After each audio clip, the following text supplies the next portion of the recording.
Hi, everyone.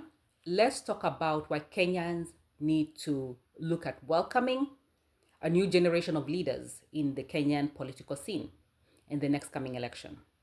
New government employees. So let's talk 2007 2008 post election violence.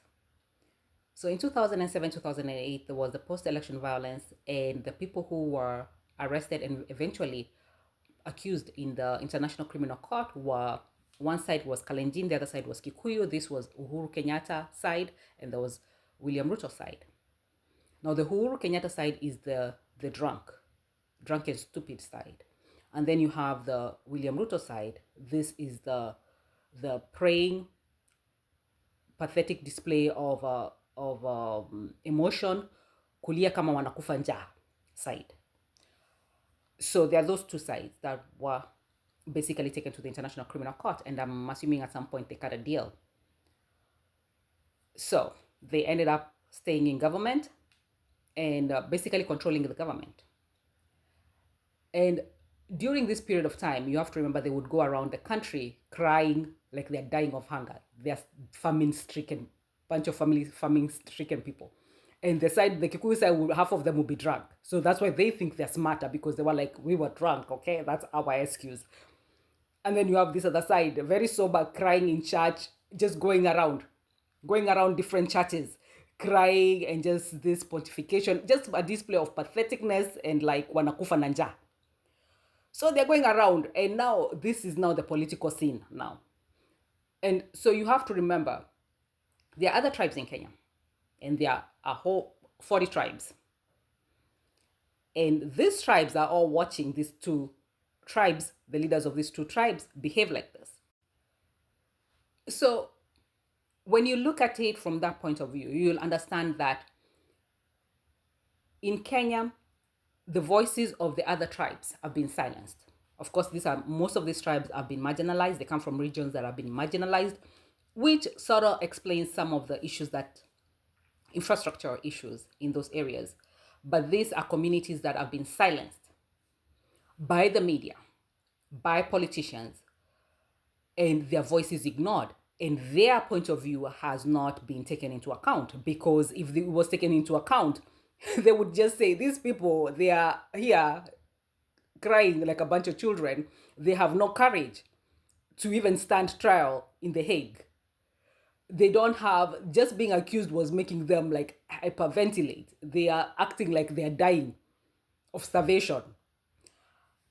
And all this crying, all this alcoholism that they were partaking in, and looting and killing people, extrajudicial murders, silencing people, attacking journalists, bribing, just they were doing the most. They were not considering the fact that the rest of us were watching. We are watching this. We are watching also the electoral fraud happening, and how the international community is coming in there and defending this patheticness. So they are pathetic, and not just pathetic, it's foolishness and patheticness, because leadership, 99.9% of that stuff, there was no leadership there. It was just display of people just throwing tantrums, basically adult men. These are adult men throwing tantrums because they are being held accountable for their actions and their words. And now everybody's being forced to be led. This is your leader. This is your leader. And they were not leaders. They were not leaders of the people, majority of the tribes in Kenya. And the voices of majority of the tribes in Kenya were not factored into the equation, because you would have been having this point of view, my point of view, which is they're pathetic. They're pathetic, and they need to go home and cry to their wives and stay there. So I'm saying this to say it's time for change of leadership. Most of these people come from the fabric of the YK92, the Youth for KANU 92, and they all seem to have an issue with Raila, because Raila destroyed KANU or split it. The reality of that situation is you cannot break, when it comes to politics, if it's already broken, it's already broken. It's not Raila. They were gonna split. That split was gonna happen because there was the multipartyism and all this other stuff that had happened prior to that. But they seem to have an issue with Raila Odinga, who was just a regular politician and he was a politician. So I'm saying that ideologically, the 40 tribes, their ideology does not align with this pathetic group of starving, famine-stricken people. Okay, UDA, Jubilee, a lot of they are heavy with patheticness. They don't display strength. Their display of strength is extrajudicial killings. They don't have restraint, and part of that lack of restraint, some people view it as greed. It is greed. It is also a love of poverty. They like seeing people poor.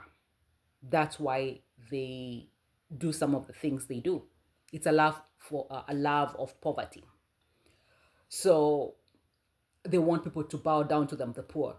So there's a love for poverty there, and you cannot create a middle class when you have a group of people who love poverty, who are basically sabotaging everybody else, because they're going to sabotage the middle class.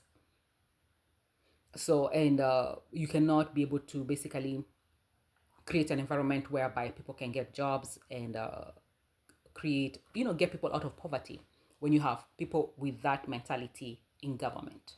They gotta go. They gotta go so other people can show them how to run a government, how to get things done, how to build schools, how to build hospitals, how to manage a financial system. They need to be shown how to do it. They need to see, because they don't know. They are collapsing everything left, right, and center. So the levels of insecurity have increased, of course, because they are collapsing everything. So Kenyans need to really be open to new leadership. And that's the reality. That's the reality of the situation as is right now. But they were so pathetic, my goodness. Oh my God. It was so pathetic watching this man. And in the fact that this one will be like, we represent you. No, you don't. No, you don't. No, you don't. You need to continue lying, continue crying, continue doing whatever you're doing. But you need to stop saying you represent people who think you're pathetic. Okay? So with that said, I just wanted to rant a bit. That's it for this video. I will see you in the next one.